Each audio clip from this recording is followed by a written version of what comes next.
Money's a game. It's not the end game, it's just a fun game. You're being lied to. Time is not money. Money is just a scorecard. It's a scorecard to keep score of how you're living your life. Buy assets. You must buy assets. Buy assets. Secret number 7 that millionaires don't tell you. They're optimistic about the future, but pessimistic not to lose. Here's the truth. Diversification is great at keeping wealth, but not building wealth. The secrets that millionaires hold back from you is this. I'm Lloyd James Ross, 7-figure investor and entrepreneur, and I've helped thousands of business owners and professionals turn financial stress into success. If you're stuck in old money habits, overwhelmed by investing, or unsure where to start, this is for you. I'll give you the mindset and strategies to take control, grow your wealth, and achieve financial freedom. It's time to make your money work for you. Have you ever seen people seemingly make money with ease, hand over fist, or someone become a millionaire and you thought, how did they do that? And you've wondered whether you can do it too. And you start to wonder whether there's something you don't know, some sort of secret, something that they know that you don't. Well, I'm here to tell you that that is actually very true. There are things that millionaires and billionaires know that you don't. And in this episode, I want to share with you what those secrets are so that you can start deploying those secrets too. Because when you know these secrets, you'll start to make money as well. Not just make your money, but grow your money and keep your millionairehood for the rest of your life. So buckle up as I share the secrets that millionaires know that you don't. Secret number 1, money's a game. It's not the end game, it's just a fun game. And life is a game too. And they play life and money like it's a game. They don't take it so seriously. And when I play the money game, I'm exactly the same. Once upon a time, my dad said to me, son, you don't want to be too stiff. It's all just a game.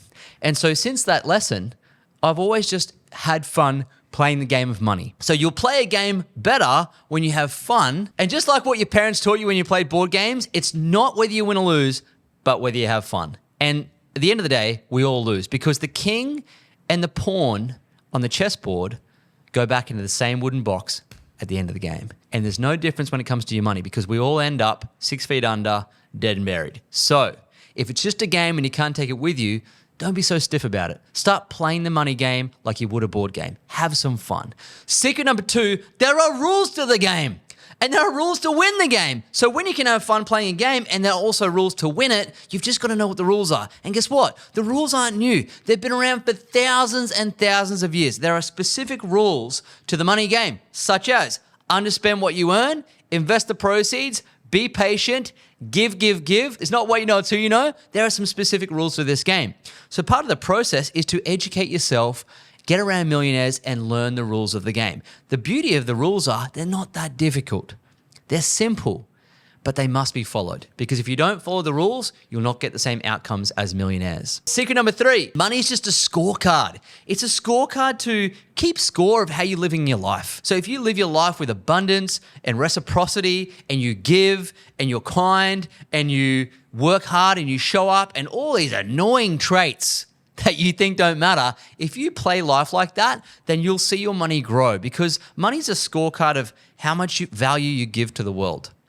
In which case, if you don't feel like you're a person of value, the first steps are to start filling your cup with valuable things. So acquire knowledge, acquire skills, do things for others, become a person of influence, become a person of value by giving. So many people don't give anything. When was the last time you actually said happy birthday to someone? When was the last time you wrote a letter to someone? When was the last time you gave without expecting anything in return? And so if you play life like that, I promise you the score will show that you are great with money because money will flow to you because money is simply a value exchange. The more value you give to the world, the more money will come to you, okay? It's a scorecard. Keep score and have fun. Secret number 4 is, and it's an old money myth, and I'm sure you've heard this before, time is money. But what if I told you that the secrets that millionaires hold back from you is this? Time is not money. What do I mean by that? Time is not money. What the heck is Lloyd talking about? But here's the thing. Time is more valuable than money. You see, most people spend time to save money. Whereas millionaires spend money to save time.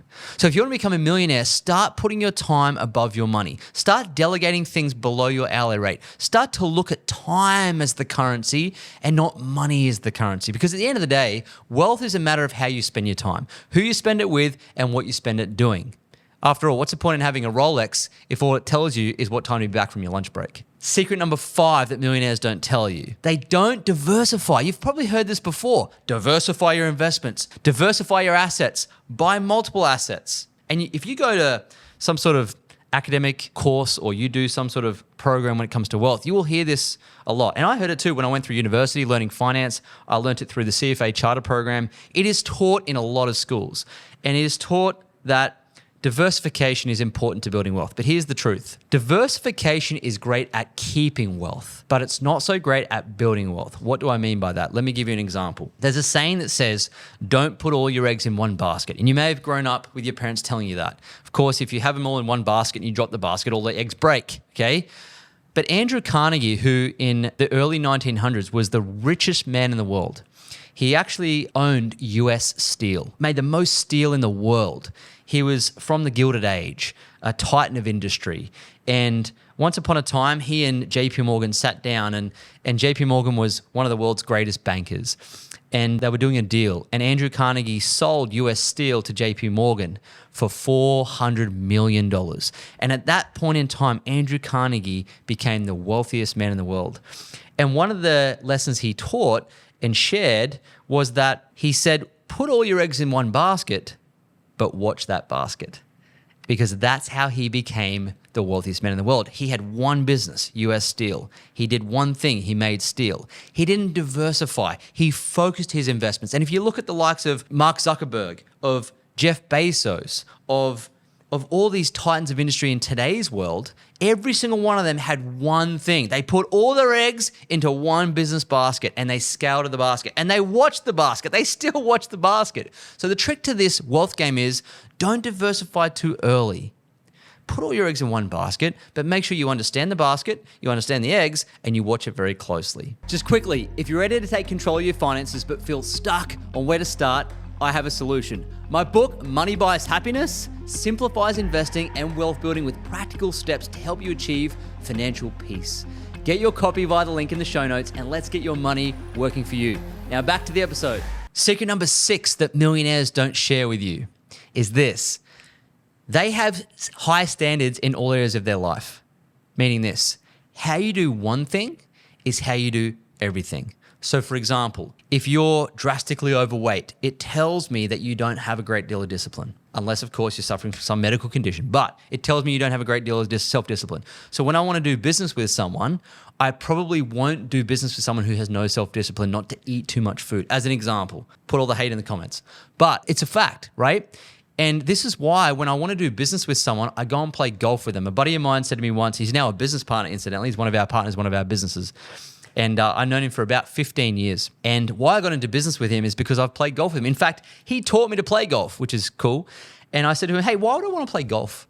And he said to me, well, tell me, if you could play golf for 4 hours with a CEO and you have 4 hours of uninterrupted time with them, would that be valuable for you? And it was like this penny drop moment. I'm like, oh my God, I need to start playing golf. So he started teaching me how to play golf. And we're on the golf course one day and he said to me, you know why it's great to play golf with people? And I said, because you can spend 4 hours with them uninterrupted. He said, besides that, Lloyd, what else? I said, I don't know. He said, because you can see how they play the game. Because how you do one thing is how you do everything.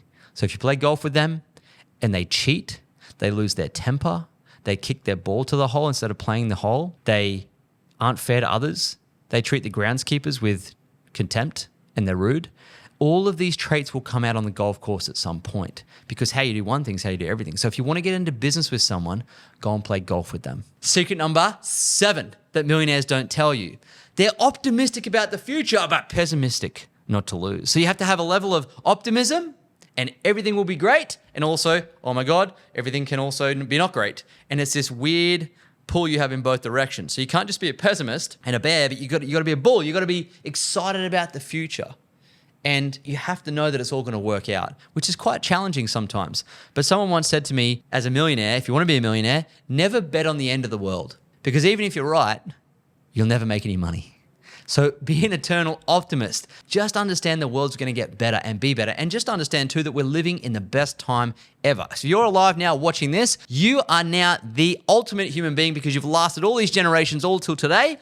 And you're living on the precipice of greatness in history. You're on the event horizon of humankind. And so that's an incredible place to be, and you're going to win. And you have to have that attitude that you've got to be an optimist. The world's going to get better, and you're living in the best time right now. Secret number 8, they don't let the opinions of others dictate their actions. They're independent thinkers, and they realize very quickly that opinions don't amount to much. So here's an exercise I'd love you to be able to do.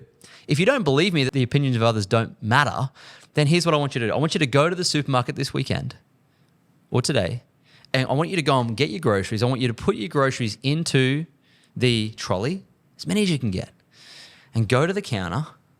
And when you get to the counter and they rack up the bill and you can see beep, beep, beep, they scan in the items and you can see the bill rack up and it says $200. Here's what I want you to do. I want you to pay that person with the opinions of others and see what they say. And lo and behold, you realize that they're worthless. And so millionaires realize this, and that's why they don't care. Because at the end of the day, people are afraid of being judged. But what if I told you you're going to be judged anyway? You'll be judged if you do, and you'll be judged if you don't. So you may as well do, which means you're being judged no matter what. You're judging me right now. You'll either like me or hate me, or you'll be in between, but you're judging me. You cannot escape judgment. So at the end of the day, play your game. Make your move. Make your mark. Go for it. Because if you don't, you'll be judged for not having a go. Secret number 9, they're curious, competitive, and they delay gratifications. They don't buy the nice things immediately. And I'm sure if you followed me for long enough on my channels, on the podcast, on my Instagram, wherever it is, you'll know that I don't put the cherry on top of the cake first. You bake the cake, you put the icing on, you put the cherry on top at the end, and the cherry on top are the nice things, the first-class flights, the Ferrari, the beautiful home. You can get all those things, but they don't lay a great foundation. If you put all those things on the bottom of the cake and you tip it upside down, it's not going to be a great cake. Okay, so the nice things come at the end, and all millionaires know that they delay their gratification. Why? It's because they can then do secret number 10. And secret number 10 is something my friend Sharon Lechter shared with me, and she's the co-author of the #1 personal financial book ever written, Rich Dad, Poor Dad. If you've never read the book, I'm sure you have because a lot of people have, go read it. But in the book, her and Robert Kiyosaki, who wrote it together, and she said this to me on the show. She was on the podcast, and I said to her, Sharon, what's the #1 nugget you can give the audience? And she said, Lloyd, buy assets. You must buy assets. Buy assets. What does she mean by that? Well, assets are things that you buy that grow in value and produce cash flow. People just think that assets are things that grow in value, but they're not. They have got to produce cash flow. Why is that important? Because cash flow creates freedom.